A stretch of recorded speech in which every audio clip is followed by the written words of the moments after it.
The reason that I ended up wanting to write about Leon was because I was trying to tell the story of a billionaire who was wrestling with his own complicity in America's explosive wealth inequality. And the pandemic was the best time in American history to be a billionaire. Leon had sat at home in his mansion in Boca, and his $1.2 billion fortune had turned into $2.2 billion, while many in the country were suffering in like abject and horrific ways. So, Leon, I had heard him speak a little bit on the radio and other places in ways that reflected the fact that he had really complicated feelings about that. And so then I approached him saying, I want to come, I want to spend time, I want to be with you as you're reading through the hate mail that you're getting, as you're thinking about this massive wealth that you've built and what it means, and write about you wrestling with what it means for the country that you now have more wealth than 40,000 middle-class Americans. So that's why I picked him. Thanks for asking. So Hernan, where did Benjamin Rask come from? Benjamin Rask came primarily from my imagination. That was the starting point. For some reason, the more I write, the more clearly a pattern seems to emerge, and almost everything I write is related to, or happens around solitude. For some reason, and I want to leave it unexplained for myself, because I feel the explanation are the books themselves. For some reason, I'm drawn to this over and over again, and I always start my books with a vague, vaporous, undefined notion of what I want to do, and that notion is a feeling. We were talking about this in the car. There's an emotional urgency for me. In this case, I was attracted to. I've never been a tycoon, so I don't know. So this is why I'm saying it was work of the imagination, and I didn't have access to any real life.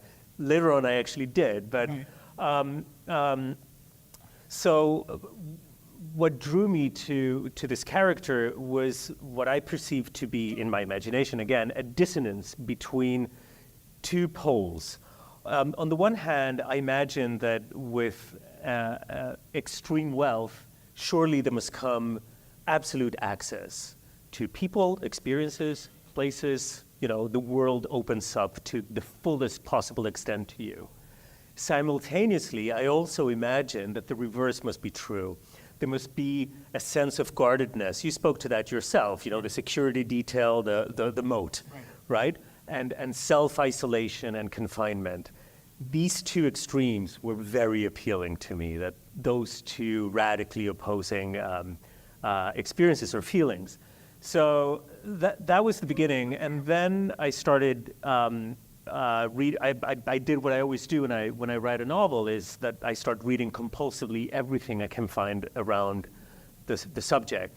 And I thought, well, let's read all the great novels about American money making, and they're like 4. It's a very limited canon, which is striking because capital has this almost transcendental dimension in the United States. You would think the corpus would be just overwhelming. No, they're novels about class and epiphenomena around wealth, but not about the process of money making itself. So then I turned away from fiction because that wasn't working, and I started reading all of these memoirs by all these great men, great captains of industry and of finance and presidents, men in high places, to put it briefly. And gradually, sort of this, it was almost like Victor Frankenstein's creature. This giant emerged, made out of the different limbs and body parts of those other, textual bodies or a corpus. And this is kind of how he took shape. But he's not really the true protagonist of the book. It's the woman that was silenced under his massive sort of public weight. Both of them see themselves as the good guys, benefactors,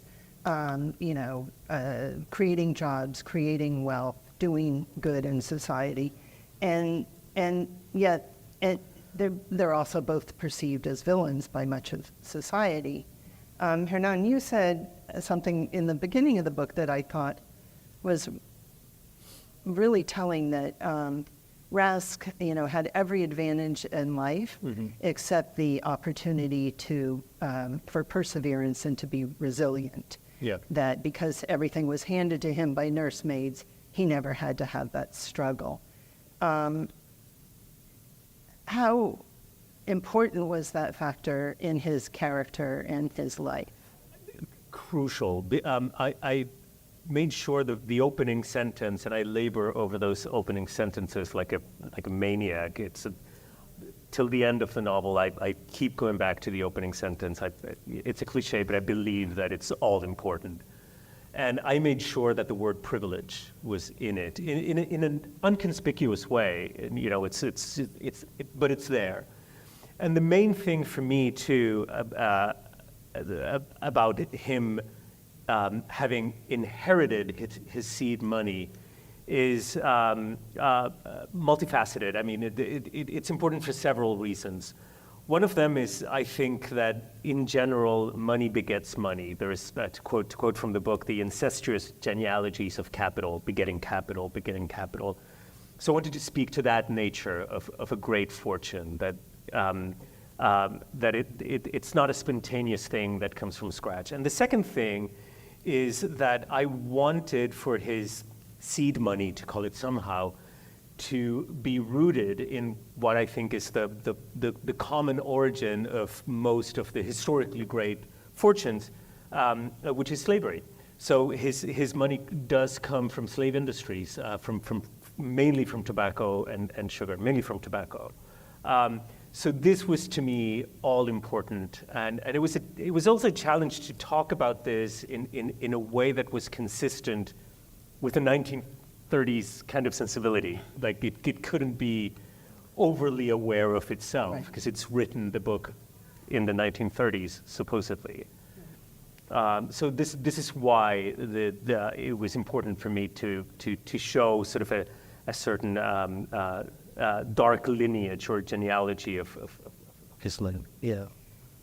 So Leon did not inherit his wealth. Yeah, much different than that. He made his wealth. Right, and that's one of the other reasons why I was drawn to writing about Leon, is because he was a first-generation immigrant. He grew up with very little money. His father died of a heart attack while carrying a kitchen appliance up a fourth-story tenement in New York. Leon went to public college in New York at a time when it cost him, I think it was $180 a semester, and he earned his own fortune. And one of the things, I think, the reason that I was interested in Leon and in writing about a billionaire in this moment in America is because billionaires are very easily, and I think often rightfully demonized, right? As this is part of the problem, and that's true. And Leon was trying to understand, I came into this country and I played by all the rules that told me how to be a success. I'm giving a lot of money away. I prioritize making a lot of money because that's what I was told to do. My family didn't have it. And for his whole life, Leon had thought of himself as the hero in the story, right? The hero in the American story. And frankly, that's something that we all share in common. When you asked about, people who see themselves as the hero, that's most of us, right? We, in our own minds, we're right about most things. We're not telling our own narratives as I'm really the villain. I'm the instigator. I'm the bad actor in this situation. All of us think that our motives are good and pure. And so examining those motives and thinking about, rather than writing a story of Leon as here is a bad billboard billionaire, which is what he had become in the press, right? It's people like, Bernie Sanders or Elizabeth Warren had said, billionaires are the problem. Billionaires shouldn't exist. This person is the problem. And so Leon was wondering, am I the problem? I thought that I was doing all the things that I was supposed to do in this country. And so his own questions about his own narrative, his own place in history, were the interesting thing. So for me, reporting is always, I'm talking to people on the phone and I'm researching and I'm pulling records, but the heart of my work is I try to get, I'm inside the moat, right? Or I'm on the bus and I'm spending a lot of time with the people that I write about. And with Leon, I would sit with him during the day and he would call into his office that helps manage his his fortune, and it would be like, how are we doing? And they'd be like, okay, you're up 5 million so far this morning. I'd just be, it's like a staggering amount of wealth. And Leon's office, the bizarre thing that always sticks with me from reporting is his office, it sits in this Boca mansion, and you overlook this insanely beautiful infinity swimming pool. And sitting in the office the whole day, I was just like, oh, the pool looks so good. And Leon he'd owned this house for 7 or 8 years, and I was like, how often do you own the pool? And he was like, I've never been for a swim. I've never once been in the swimming pool. It's just like, what an insane moment in this country that this person has accumulated this much wealth in this system and is staring out the window at this unbelievable infinity swimming pool, and he's never once gone into a first swim. Like, what a confusing country. And then the first two genre or books within your book are male voices, and the second two are female voices. And you've said that women were written out of the history of finance in this country, and you wanted to give them a voice. But given the lack of records on these women and their role in this, how hard was it to create those voices? It was we were talking this morning about ethics in storytelling, or the ethical dimension of narratives. And that was one of the greatest ethical conundrums. I believe that I take the issue of appropriation very seriously. But I do believe also that it ought to be the beginning of the conversation, not a conversation closer. Mm-hmm.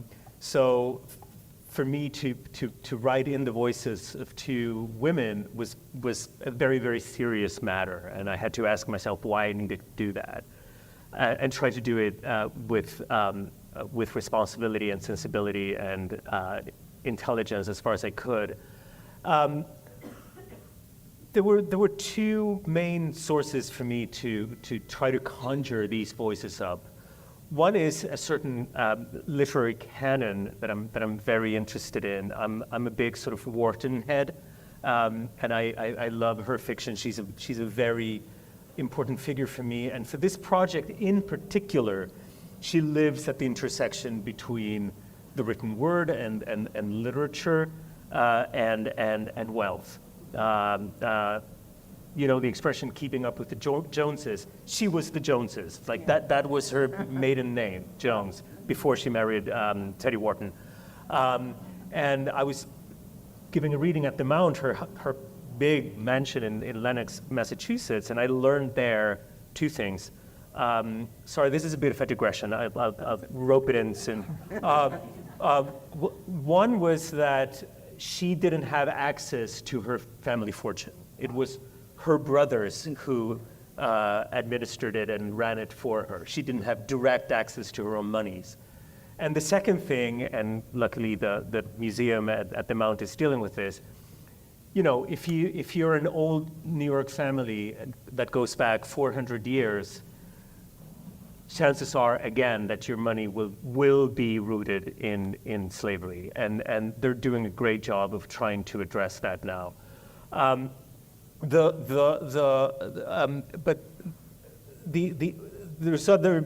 are other writers that are tremendously important for me from sort of a more high modernist canon, sort of such as Virginia Woolf and Gertrude Stein and Jean Rhys and Sylvia Townsend Warner. These are all writers that feature very prominently in the book, informed my voice to an enormous extent. And these are writers I've been reading for decades. It's not that overnight I decided. So they're a part of my notion of what language and literature can do. That's one side. Then there is an archival side that was very important. I was lucky enough I work at libraries, so being here is very meaningful and important to me. I do most of my work at libraries because I live in a small Brooklyn apartment, and because I like OpenStax and I like it feeds me. I like the space. And I was lucky enough also to have access to very important, significant collections. Many of them private collections of real-life American tycoons. And I would go and ask for for the papers of the wives. And if you've done this kind of work, you will know that when they don't know what they have, in the catalog it says it's in feet. So, oh, we have 7 feet of Mrs. X's paper. And this is 7 feet of boxes. And nobody knows what's in the boxes. That's why it's 7 feet, right? So they bring you box by box and you open them. And sometimes these miscellaneous materials are in parcels tied up with string. And I would undo the string, and this spectral cross would remain on the paper because nobody had opened this in 100 years. Yeah. So that to me was the most significant thing that I took away from that research, more than the actual details that I found, which were many, and I can talk about them. But the most striking, eloquent thing was, again, how to this day these voices remain silenced, because these materials could have been activated in a number of ways, and they weren't. So Eli, I mean, I always wonder, anyway, why people talk to us journalists. Why do they talk to you? It's a question I think about all the time. I think mostly people want to be seen. Like, they want to feel like their lives matter. They want to feel like people are paying attention. I often am writing about people who feel like nobody's paying attention, right? I'm following the big stories in the country, ideally, to sort of the hidden place. Like, there's a teacher shortage in America. I'm gonna make a bunch of calls and learn a bunch of things, and then I'm gonna show up in Bullhead City, Arizona, where who knows when the last time like a major media organization has paid attention. I'm gonna be there when the 75-year-old superintendent is driving to the airport to pick up Filipino teachers who've never been into America before and who are now arriving to save the failing schools in this place. And I'm gonna stay there and sit in those 8th grade classrooms as all of these teachers who arrive in America believing it to be like this unbelievably great nation and place of academic success, as their hearts are broken, as they see what this place is, right? And so, I think the way you build trust is by investing time, and not just investing time, by investing your curiosity and your empathy, right? Like, every time I write about somebody in my kind of journalism, I'm making clear to them, not only through my words, but hopefully through my actions and my presence, that I'm there in their lives, not out of a place of judgment, but out of a place of understanding. Like, I'm trying to figure out why things are happening to them the way they are. I'm trying to understand, I'm trying to see. And also I'm there out of a place of empathy. Like, I want to figure out why it matters. There's an idea in journalism, sometimes I think, that I find a misunderstanding of journalism, where you're almost supposed to have some kind of, like, compassionate distance from the people that you write about. Like you should not feel things. You should almost like report and see the world as a robot and then write. In my kind of work, I have to feel things. Like, if I'm there on the bus with the bus driver as she's having things hurled at her for the 15th day in a row, and I don't feel anything, if I'm not moved, if I'm not curious, how can I ever write something that's going to make somebody else feel something, right? So my job is to feel. Like, that's the whole thing. And I think the way you build trust is by investing time, and not just investing time, by investing your curiosity and your empathy, right? Like, every time I write about somebody in my kind of journalism, I'm making clear to them, not only through my words, but hopefully through my actions and my presence, that I'm there in their lives, not out of a place of judgment, but out of a place of understanding. Like, I'm trying to figure out why things are happening to them the way they are. I'm trying to understand, I'm trying to see. And also I'm there out of a place of empathy. Like, I want to figure out why it matters. There's an idea in journalism, sometimes I think, that I find a misunderstanding of journalism, where you're almost supposed to have some kind of, like, compassionate distance from the people that you write about. Like you should not feel things. You should almost like report and see the world as a robot and then write. In my kind of work, I have to feel things. Like, if I'm there on the bus with the bus driver as she's having things hurled at her for the 15th day in a row, and I don't feel anything, if I'm not moved, if I'm not curious, how can I ever write something that's going to make somebody else feel something, right? So my job is to feel. Like, that's the whole thing. And I think what I hope is that people can sense that. They know that I'm there because I care, not from a place of advocacy, but as another person in the world, I really want to understand what's happening. And that builds trust, you know. And then it's little things like meeting people where they are, being happy to eat wherever they want to eat. This is like the nicest I ever dress. That's just genuine to me. That's how I am. You know, it's putting my phone away, like, which we don't do very often, right? Like leaving my phone in the car when I'm going and reporting so that people can tell like I'm fully present in their lives. And that goes a long way. I think when you pay attention to people, when you listen, trust can actually build pretty quickly. How much do you keep in mind your audience, who you're writing for? And how does that affect your storytelling? Yeah, it's a great question.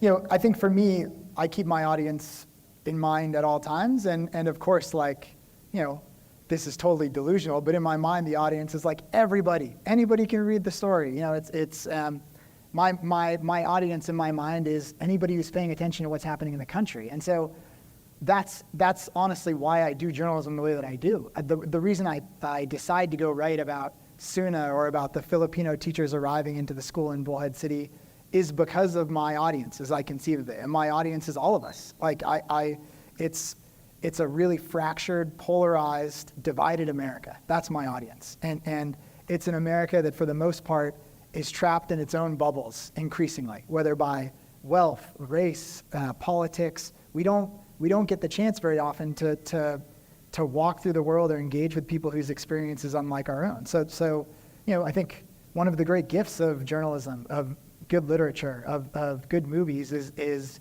you know, it can allow you to inhabit somebody else's experience, you know, and that's how I conceive of the audience. Yeah. And what about you? How much do you keep the audience? The readership? Well, I would answer that in two different ways. The first and most concise one is I always think that my reader is far more intelligent than I am. That is always the starting point. So, and it's a good thing to remind myself of. Will this come across? Of course it will come across. You know, I never doubt or the competence of my readers ever. And then I think of the reader mostly in terms of experience and what encountering that text will be like. And my hope is always that what I write works at least on two different levels. One level is I love Charles Dickens, and it's the best example that I can offer for this kind of experience, which is if you've ever read Charles Dickens, you forget that you're reading. Like language vanishes. It's just a story streaming through you. It's just you're experiencing time in a very pure way. And again, the materiality of language kind of falls away, and you have entered into a different realm. You forget about yourself, even. My dream is that it works on that level, but there's simultaneously a second layer, which is an extreme attention to syntax, to punctuation, to the adventure of language itself, not the plot. It's what's happening with subordination here. How does this sentence sound? How does it look on the page? It's very material. And it's the opposite of the Dickensian experience, because this is looking at language, which is an enormous, perhaps the greatest source of pleasure for me. So it should work on both levels. The first one is very propulsive, to use a word from the business. And the second one has almost an experimental drive that takes you out of the plot and puts you on the page. So this is what I'm hoping readers will experience. So let's come back to the two Americas that you each portray. And let's start with you, Hernan, because you're 100 years back. So how do you think this country has or hasn't evolved? How are these two Americas alike and different? Look, I am not a sort of a pedagogical writer. I'm not I don't write didactical novels in any way. I'm not trying to make a political point. And I certainly didn't start Trust with that intention in mind. I chose the 20s and 30s for a number of reasons that we can talk about. that had to do more with plot mechanics than any ideological imperative or program that I may have had. As I started learning about this period, the sort of the bubble of the 20s and the crash and burn and the Great Depression of the 30s, it was bananas to see the parallels between the 1920s and the 2020s. Big business, small state, a fanatical, demented belief in free markets, and a sort of again, a fanatical reading of Adam Smith, sort of that markets will self-correct and self-regulate if left alone. Tax cuts for the wealthy went down from 70% to 20% under Coolidge. Wilson, Harding, and Coolidge, all three of them, the first one was a Democrat, the other two were Republicans. All three of them ran under the slogan America First. In 1924, Coolidge enacts the Immigration Quota Act that restricts immigration from targeted countries or regions, Italy and Asia in that case.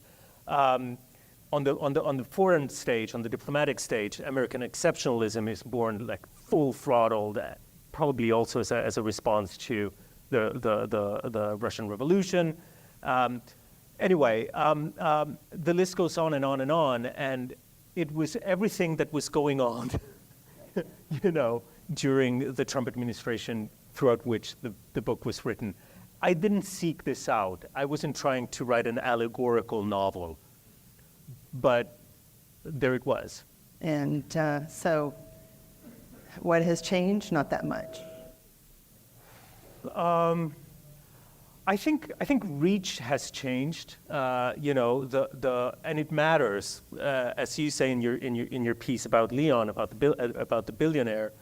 The gap has widened to such an extent. I think technology has changed, which is very, very important. Think about it. Mass media back then consisted of newspapers, radio, and film, just starting out. No need to describe the current landscape. So also the reach and the ability to impose a version of reality is just so, it's such a juggernaut now. On the other hand, I think on the plus side, I think the possibility of having open conversations about these issues is something relatively new. And do you think, who shapes the narrative, and who has power to shape the narrative, and who sort of is silenced? Has that gotten better, or do you fear that we're in the same space? I think yes to both things. Okay. Actually, I think it's gotten worse because we're all on devices that sell a version of reality that is usually tailored to what we want to believe from the get-go. It's your bubble, sure, right? And there's a constant reinforcement of the bubble. Yep. And in that sense, it's much worse. But I think it's quite clear that people who were effectively invisible, not a figure of speech, like full-on invisible, now have increasingly a voice, right. And it's a voice to be protected for sure, as William was saying in his opening remarks. Yeah. That's good. That's a hopeful piece. I like that. Yeah. I mean, because thinking about America now, and I was telling you this in the car, but I'm reporting a piece right now in the Midwest that'll run this weekend. But it's about a father and son who are like the closest people to each other in their lives. The son is a 21-year-old gay Democrat in downtown Minneapolis who was heavily involved during the George Floyd protests, and when he came out as gay, his main source of support was his father, who now, his father always sort of centrist, then over the last 5 years, moving more and more further right into tunnels of disinformation. Anyway, his father on January 6th decides he's going to go to Washington for the first time in his life, is at the Capitol. His son, watching on TV, sees his father on video. His father ends up assaulting 4 police officers in front of the Capitol. His son turns his father into the FBI. Because of his son's testimony at the trial, the father is found guilty. The father's awaiting his sentencing, and he has a couple months where he's back home in Wisconsin, spending a bunch of time with his son as they're figuring out who they are to each other and how to talk to each other. And so for the last few weeks, I've been sitting with them often in this kitchen where the father, he's been found guilty, right? But he's constantly obsessed with making his case again and again to the person who matters most to him, to his kid. And so, poor AJ is who also loves his dad and wants so badly to understand how he's become this way, goes and sits with him again and again as they look through these videos on January 6th, and his father tries to set things in context and explain, here's why this happened, here's why I thought this, here's why I think this, because his father still thinks all the same things that brought him to the Capitol then. And, none of that in our national landscape is crazy, because many of the leading voices that brought him to the Capitol on that day are, have still the forefront of our national political voice, right? So, watching the two of them sit and look at the same video, the exact same image from a video, and interpret 2 totally different realities. And these are people who love each other and want to see the same thing, and they're incapable of doing it. It made me think in ways about how we get back to even being able to have the same conversations around what's happening in the country. And that's what I fear for sort of the next year of our national moment. You didn't end on a positive note. Fine. Yeah. I wanted to ask each of you to tell us how you learned that you won a Pulitzer Prize. And I'll start with you, Hernan. How did you get the news that you won a Pulitzer? Didn't I tell you that? No. Oh, so what happened was I was on book tour, and I was in Greenville, South Carolina. I had never been there.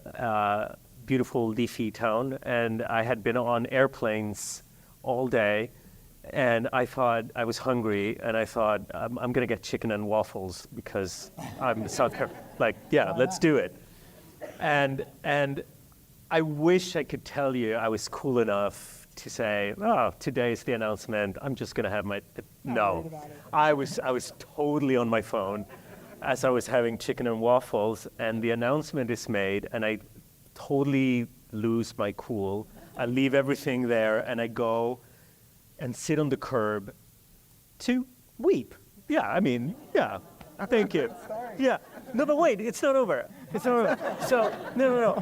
So, and I'm wearing a baseball hat because I'm bald, and I'm sitting there, and these 3 lovely ladies come, and they go, "Oh, honey, are you okay?" And I look up and I go, "I want you to do too much. Can we give you a hug?" They didn't thought I was sort of insane. They believed me.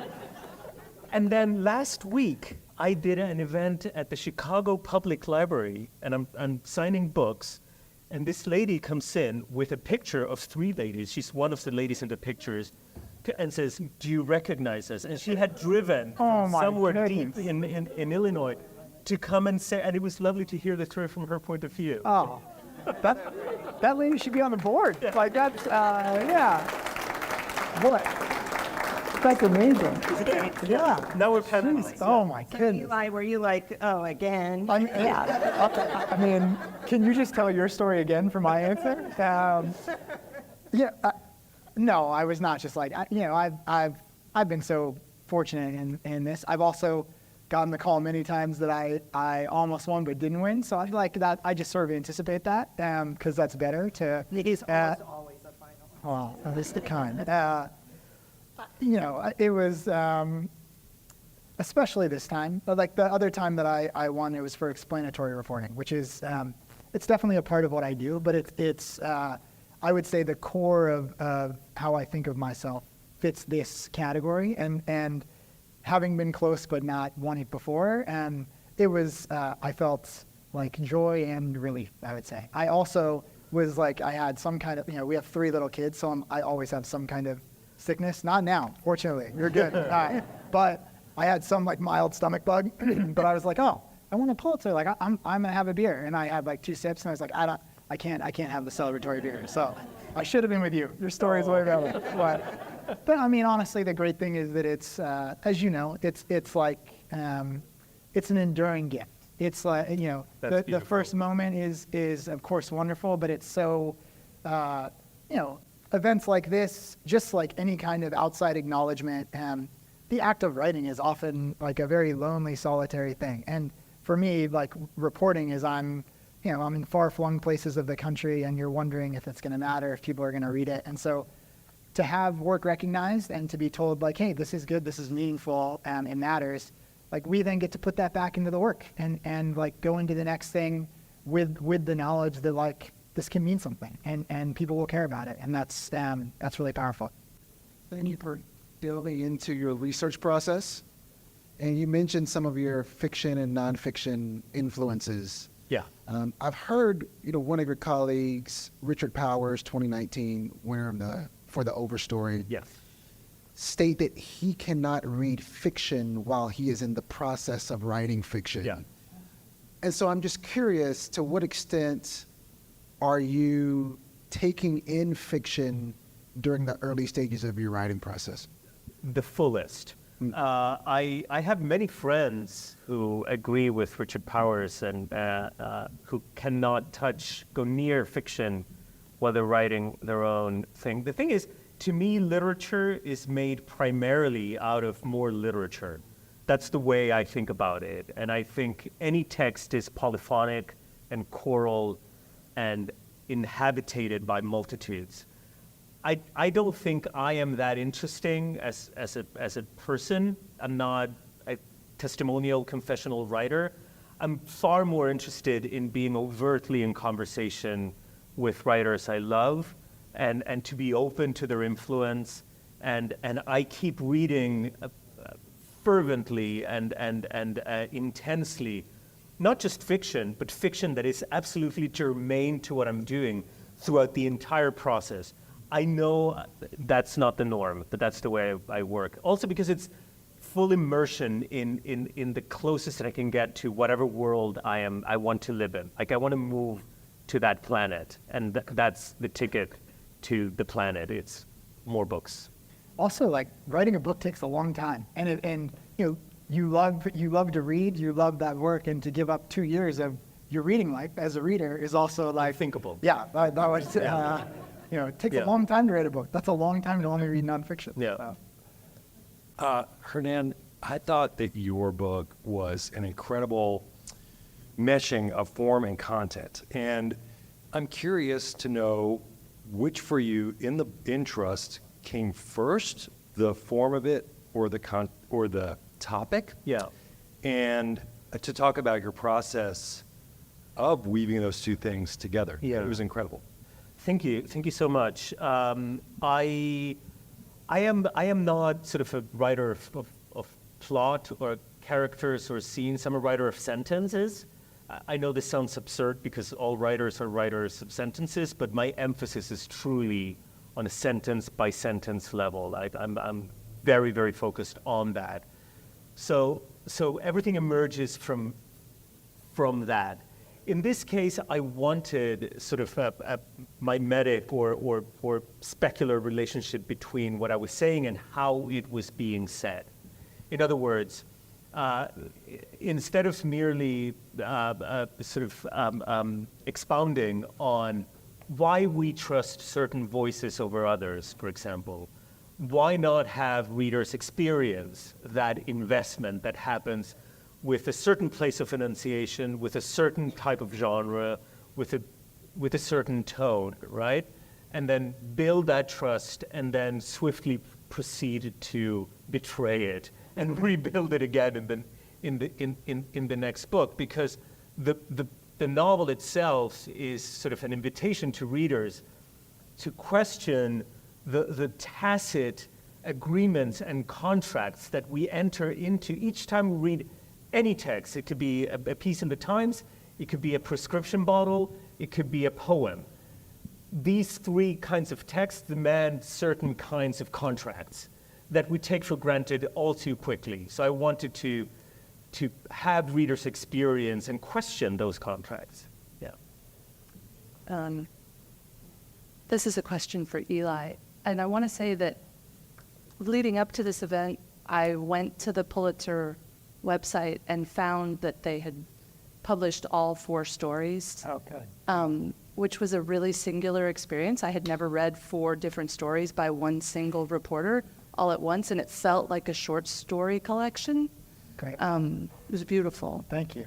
And I found that you have these absolutely stunning storytelling instincts that felt informed by fiction. You know, the way that you brought Leon and his brother into the story, or the way that you ended the bus driver story with her walking off, you're not going to find a better short story ending. And I just wonder, you know, what is your relationship to that? Yeah, thank you. That was such a nice, wonderful, generous question. If you want to keep going, and then I... It really was. Yeah. Everyone No, go thank you. to the website and read all 4 stories. It's so moving to read a writer that's going for that kind of storytelling and journalism. I appreciate that. Thank you. You know, I think for me, like so much of one of the wonderful things about journalism and about this prize is that it honors all kinds of diverse journalism and storytelling, right? And it's, you know, you're working at the Times. You can do excellent journalism in a bunch of different ways. And the little space that I specialize in, because it's what's meaningful to me, is very narrative journalism, where my stories, for the most part, are unfolding in scene and dialogue, right? Like you feel like you're there watching something happen in front of you. There are not a lot of quotes in my stories where it's somebody telling me that something happened. It's, you know, dialogue, people talking to each other, and it's events that are transpiring over the course of the story. So, you know, the reason for that is very intentional. It's like as much as possible, I'm trying to remove myself from the reading experience, right? Even though I'm, of course, thinking about craft and how to do it in every moment, and the choices are intentional, I'm trying to create almost like, as much as possible, a direct interaction between the reader and the person they're reading about, so that maybe if the story works, it feels in some small way like you were on the bus, like you know what it's like to be in Suna's situation. You know what she was feeling. You glimpsed it for yourself. And the conclusions that you're going to draw from that kind of work, when it feels like you've seen something in some small way for yourself, are, in my opinion, so much greater and more meaningful and longer lasting than when you're told to think something, or when you're led to think something. So that's the purpose. That's what I'm always thinking about. And you know, the challenge with reporting sometimes is, again, building that trust to be there for long enough in people's lives where things can unfold in front of you, when you being there is no longer the sort of focus of their attention. And things, you know, because at first when you show up in anybody's life, everybody is sort of like costuming a little bit, right? You're different in the first conversation you have with somebody than you are in the 20th. You become much more real, more genuine. So I'm staying for long enough to work through those layers. And the other thing is, and this part's really important, I'm trying to arrive in people's lives at a moment of tension where there's a possibility that things are going to unfold in front of me. And also, because I'm there at a moment of tension, me being there is not the most important thing, right? Like, it's, you know, if your child has just died in a mass shooting and you're figuring out what to do and how to move on with your life, me being there it's going to become secondary very, very quickly, right? Like, you're dealing with something that's more real, that matters more. So it's also choosing stories and moments where that's possible. Thanks So for asking. it's interesting that you mentioned the ending, because we were talking earlier about how you end these stories, because you leave the story, but the story goes on. And maybe you want to talk a little bit about how you arrive at it. Yeah, sure. You know, the ethics of my work are always really complicated, mostly because I'm asking for a lot of trust from people, right? And I don't give them anything in return. Journalism is not a transactional relationship. Nobody I ever write about gets paid for me writing about them. They don't get to see the story before it's published, because that would be giving them control over their own narrative, and those aren't the truest narratives. So, you know, all I can say to them is I think what's happening to you matters. I think it's really important. I think if I can be there and observe and write about it honestly, other people might see why it's important. So, that's a challenging trust to build. And one of the things I think a lot about in terms of those ethics is that because I'm writing about people who oftentimes are never going to be written about again, I'm writing about a bus driver in Denver, I'm choosing where her story ends in like the public space, right? Like it's, yes, like of course the ending has to be factual and true, but it also has to be fair. It has to be like, am I capturing what it really is? Because I get off the bus, like the great privilege of my job is that I'm in proximity to pain and hardship and difficult situations, and then I go back to my own like great, wonderful life to an event like this. And Suna is still driving the number 15 bus up and down Colfax. Tomorrow morning, she'll wake up at 5:15 a.m. and she'll make the same 42 stops 8 times back and forth in the same tinderbox that she was in when I was there 18 months ago. So I need to have that in my mind and in my heart when I'm writing so that I know this is true, this is right, this is factual, but it's also fair. It's also, it captures her in a way that is genuine to who she is and genuine to what the moment is.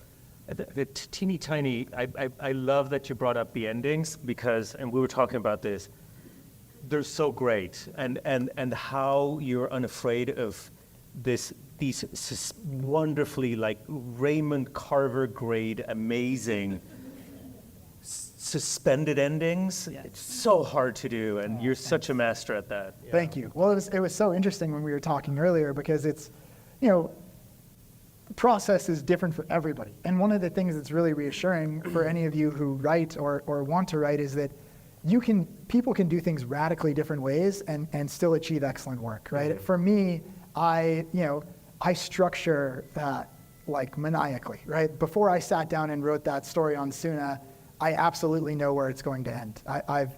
For me, if I don't know the ending, I don't know the destination. Like I'm drawing a map to a place that I don't understand. So I want to know where I'm leaving people off. And for you, when you were talking about your process, it's like you're discovering it from one sentence to the next. Yes. And it's so it's always interesting to hear how different people do it. It's a fun part of it.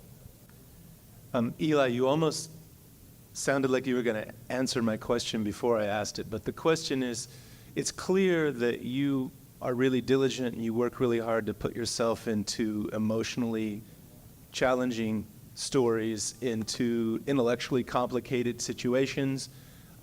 These stories don't have easy explanations. They're not tied up at the end, as you say. Right. How do you make that transition out of the story back into your life, into your family? Do you have actual techniques that you use? Do you just spend the night at a hotel before you go back to your own house?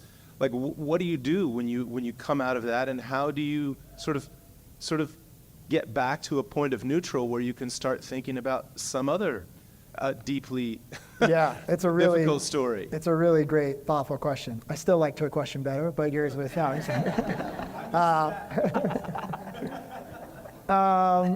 no, it's and I'd be curious to hear you talk about coming out of the headspace of work too. But it's something I think about a lot, and so this answer will probably sound like I've thought about it a lot and processed it a lot, because I think there are a few different levels on which it's true. The first is, doing work when you're in like close proximity to pain and trauma can be hard. It can be taxing. I can finish those stories and feel wrung out. I can feel sad. I can feel, and so some element of self-care, like, hanging out with my kids, going for a run on the trails in Portland, watching an NBA game, like all the things that make me feel good and normal in life, that's important. And I think for anybody who does work where you're, the work shakes you up, like that's a real thing, and you should take care of yourself.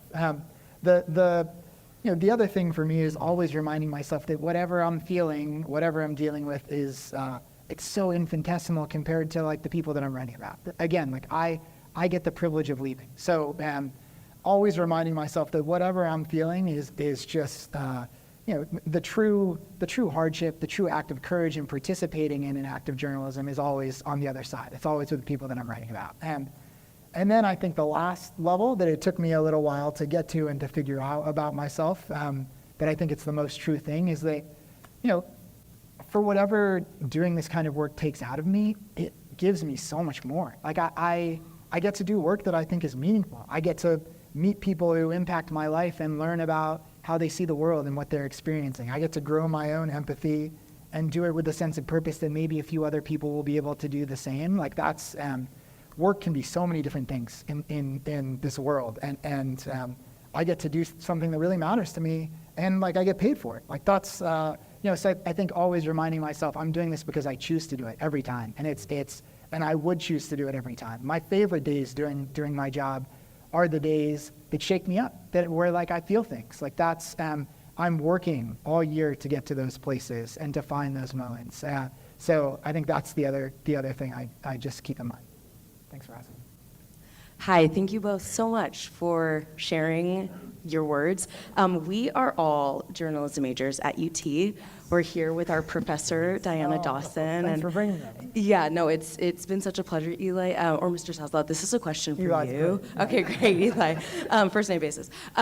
We are kind of wondering, as journalism students who are just kind of being introduced to feature writing and really getting our bearings in being a witness to other people's lives, did you always know that that's what you wanted to do? Did you always have a passion for that, even when you were college age? I think like when I was in college, I was figuring it out, right? And my first jobs in journalism were not jobs where I was assigned to do that. I mean, I worked at a small newspaper, then I worked at the Buffalo News in upstate New York, then I worked at the Star Ledger in New Jersey. When I got a job at the Washington Post, it was to be like a high school sports writer at like a neighborhood insert edition. And so my job for the most part was like I wrote a lot of high school volleyball game stories. Those were not like deep personal features. And by that point, I knew that what I really wanted to do was I wanted to write about people. I wanted to write about like, what motivated them, what they thought about, what they felt. Like I wanted to do something much more intimate than that. But like might be the case for you guys, like, in a first job, like people don't center what you really want to do as the main item on the plate, right? So I think for a while, like I thought I wasn't going to be a journalist for a long time because if all I was going to do was write high school volleyball game stories, like there's other jobs that eventually I would have moved to. So after a while, it became like I need to sustain my own desire to do this. Like what's the reason that I wanted to do this in the first place? It's to learn about people. And so I would come up with really small, like maybe even silly ideas of how do I write about people in this job? Like I did a story about a high school soccer player who'd gone out for the soccer team all 3 years and gotten cut. He was a senior year and he had the temerity to go out again. And I was going to follow him through the tryouts and the story was going to end when the list came up. Like, did he make the team or not? And like the internal life of this kid during this tryout and his family. And it was just a way to practice and try doing like feature writing, narrative storytelling, something more in depth. And, after a while, as I continued to do those stories once in a while, almost for myself to sustain my own desire to do the work, the Washington Post said like, oh, these stories are pretty good. Like, why don't you make a little more time and do a few more of them? And then eventually it was like, why don't you have this be your beat, writing like longer stories about things like this? And it kind of grew out of that.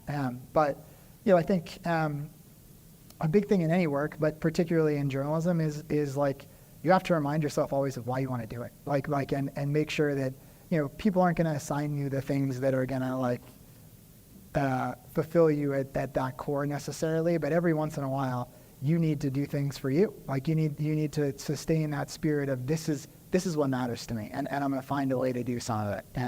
So yeah, thanks for asking. You guys should have me zoom into your class. I'd be happy to. Thank you for bringing it. I would love to come, honestly. Thanks for bringing it. We'll exchange emails. Hi, I'm also a journalism student. Yeah. Hi, All right, UT. journalism students. Yeah, and I just had one question, really. I like to ask whenever I meet amazing writers, and I love your work. What is one piece of advice you would give to aspiring journalists, aspiring writers, like something that you think really transformed your work to get to where you are today? Yeah, great. I mean, great question. I'll let you mostly give your answer because I think that was a big part of my answer. Like finding a way to sort of sustain your own creative engine and soul when industries and publishing and whatever else won't necessarily do that for you? Well, for me, it has to do with also things that I mentioned before, to experience the beauty of language and the emotion that it can convey. And also, I came up with this little phrase for myself, but that I'm happy to share, that literature or great writing in general allows us to experience the beauty in meaning.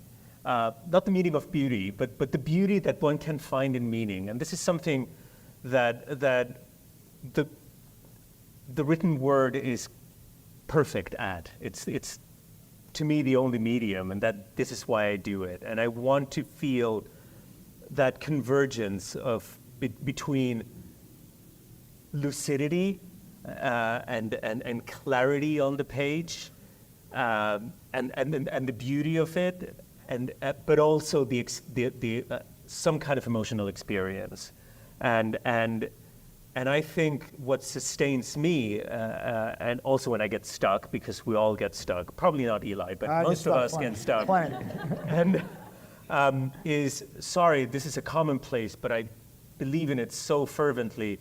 It's just reading. There's no good writing without thousands of hours of reading behind it, and reading that gives you pleasure. I think seek that out, and that will lead to good places.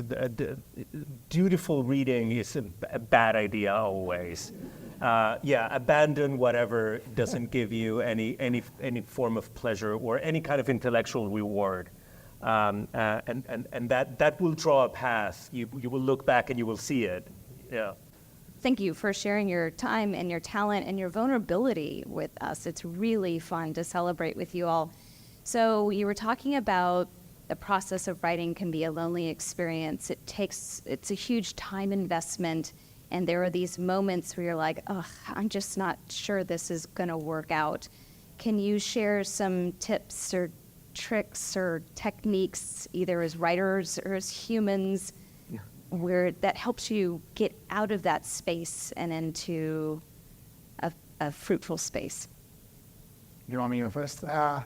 Sure. Wonderful question. I have a lot of my own tricks that just I use to help myself. Some of them are very bizarre and but I have this thing in my head where if I have a day where I'm trying to write and I don't see it clearly, it's not coming, I'm just, writing is, for me anyway, and maybe not for you, but I think it's probably true. It's like I have these ideas that if I have clarity in my reporting and everything else, I have these ideas that in my head feel really important and very clear. And getting the sentences to bring across that clarity is really hard. That's so I'd say one thing for me has been learning that no matter how good you get at writing or no matter how much you do it, that doesn't get easier. It's supposed to be hard. It's it's a very challenging thing to do. You're trying to, communicate, beauty and meaning. That's not easy. And so knowing that everybody experiences that, everybody at every level experiences that. And for me, I think part of it is, yes, definitely reading a lot of going to the things that I love to read but the other thing for me is sitting and doing the work, even if the work is not coming. It's sometimes I have started to think of just the process of being stuck as that's part of the process, right? I have, this is the weirdest thing I do, but in my head sometimes I'll be there's some deity of writing, and that person has decided getting to the end of the story is going to take X amount of hours sitting at the computer. And so I'm well, I'm sitting at the computer, nothing's really coming, but those hours are going by. The clock's the same no matter what. Oh, that's so helpful. I'm moving through. And so I think sometimes it helps me to think of when you're stuck, that's because you're still working through it. It's part of the thing. And it doesn't necessarily mean things aren't working. It might mean that you are working. Part of my advice will conflict slightly or be in dissonance with. Yeah. Are you a writer? Is it safe to assume you write? Yeah, that's a yes. It's a yes. Yeah, that's a yes. Good. Yeah. That's like all of our. Yeah, That's all of our answers. Yeah. So it's the dreaded moment, right? Things are not working. Everything is ugly. Everything is like a pile of garbage. It happens to all of us. Here are a few pieces of what I do. It's not even advice. One is like a synesthetic approach. Whatever it is you're writing, or whatever it is I'm writing, I try to find an expression of that in other media, right? So what kind of I'm profoundly invested in music. What kind of music is doing this, or what film is approaching this? What kind of visual piece is doing this? And be exposed to that. That is usually very helpful to me. Second thing is do and fail. Like allow yourself that space to fail and just, okay, I'm gonna write a modest amount of words, 500 words, doesn't matter. And just let them suck. And it is a good thing. It doesn't have it, fail again, fail better. It's okay. And the third thing, and this is where against your deity of Sure. writing, but I love that too, is allow yourself to walk away. The way from the thing for a while. I think writing, if you feel passionately and almost mystically about it, is something that happens all the time, not only when you are holding a pen or are at a keyboard. There's a silent part of the process that needs to be protected too, that feels like passivity, but it's not. It's just you don't know what's working within you. But you have to let that thing do its work, and you're not in control of it. And it's an essential part of the process for me. Yeah. Don't you think also that growing up or growing older as a writer, you've had enough successes, you've been through these blocks and failures and successes enough time that you start to understand that it will work? No, I live in a sustained state of panic all the time. Yeah. Okay. It's true. It's funny and true. Yeah. Well, I mean, I think, as a journalist, I have a very lucky, wonderful journalism job where I get a lot of time to write the stories that I write. But still, I need to do 8 of them a year or whatever it is, right? So I have to habituate to that. But there's, every time when I finish writing a story, there's a moment like of sort of, I know what it takes to get to the end of a story that's going to work and be meaningful, and it takes a lot. So like there's moments where I'm just kind of feel like I'm like, that's gone, that's disappeared. I'm back at like the very base of the mountain. Like how, seriously, I'm doing this again? But hopefully like I work through that pretty quickly, and then I get to know like, well, I've done it a bunch of times, so I can do it again. I'm afraid we've run out of time, so thank you both so much. Thank you. Yep. And thanks to all of you. Thank you.